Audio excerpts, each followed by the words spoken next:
Alors, une voiture ici, la définition n'est pas extraordinaire, comme vous voyez. Alors, quand vous zoomez, est-ce que vous voyez la grille de pixels, c'est-à-dire les petits interstices, les petites lignes blanches qui séparent les pixels? Bon, ça, c'est utile uniquement quand on fait du web, en fait. Quand on fait de la retouche photo, c'est plutôt gênant. On va aller le désactiver. Menu affichage, afficher. Vous allez désactiver grille des pixels.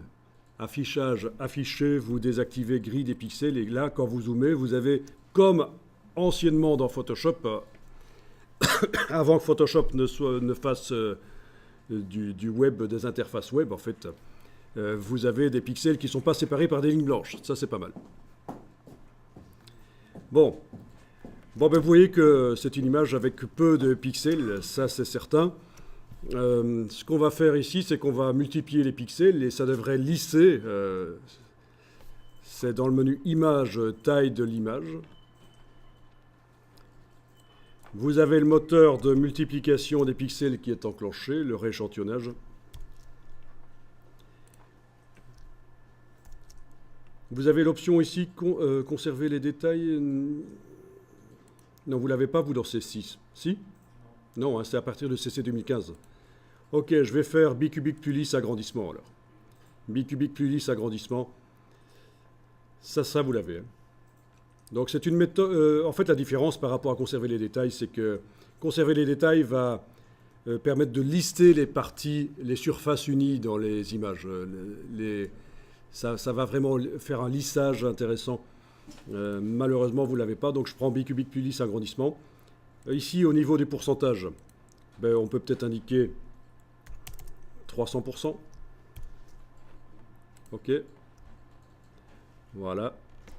Et alors, normalement, par rapport à l'image d'avant, vous devriez remarquer que ben, ça a amélioré un peu la qualité. On a l'impression de voir quand même un peu mieux les détails de la voiture.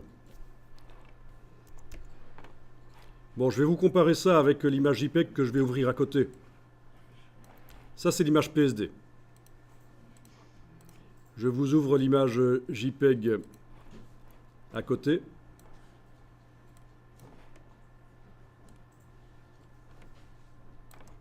Et je zoome sur la grille. Ça va, vous voyez? Il n'y a pas plus de détails, simplement il y a eu un lissage suite à la multiplication de pixels. J'ai choisi 300% et j'ai 9 fois plus de pixels donc.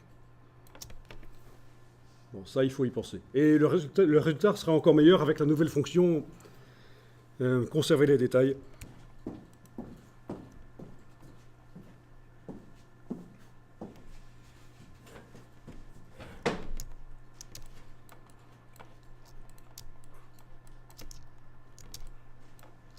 Oui, quand même. Hein.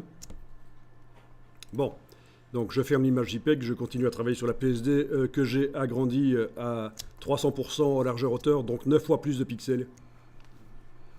Vous enregistrez le fichier et vous allez rapidement faire un tracé pour détourer cette voiture, en fait. Hein. On veut se débarrasser du décor. Alors, petite astuce ici, on va mettre un calque de réglage de type niveau. Allez-y, menu calque, nouveau calque de réglage niveau. Calque, nouveau calque de réglage niveau. OK.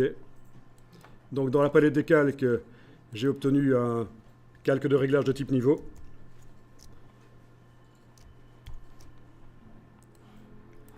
Et à quoi ça va me servir ce calque de réglage? Eh bien, il va me servir à affadir la photo juste le temps de faire le tracé.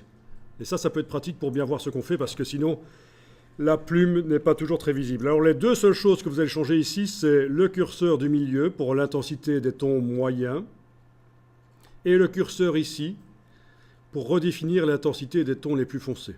Donc, en positionnant ces deux choses-là, l'une par rapport à l'autre, vous allez réussir à affadir l'image, et ça devrait être peut-être être un peu plus facile pour redessiner par-dessus avec la plume. D'accord?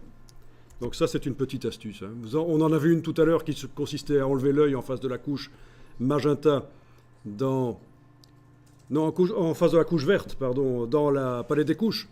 Ça, c'était pour bien voir les tracés qu'on faisait. Mais voilà une autre astuce. Bien sûr, après, on va supprimer le calque. C'est juste le temps de faire le tracé.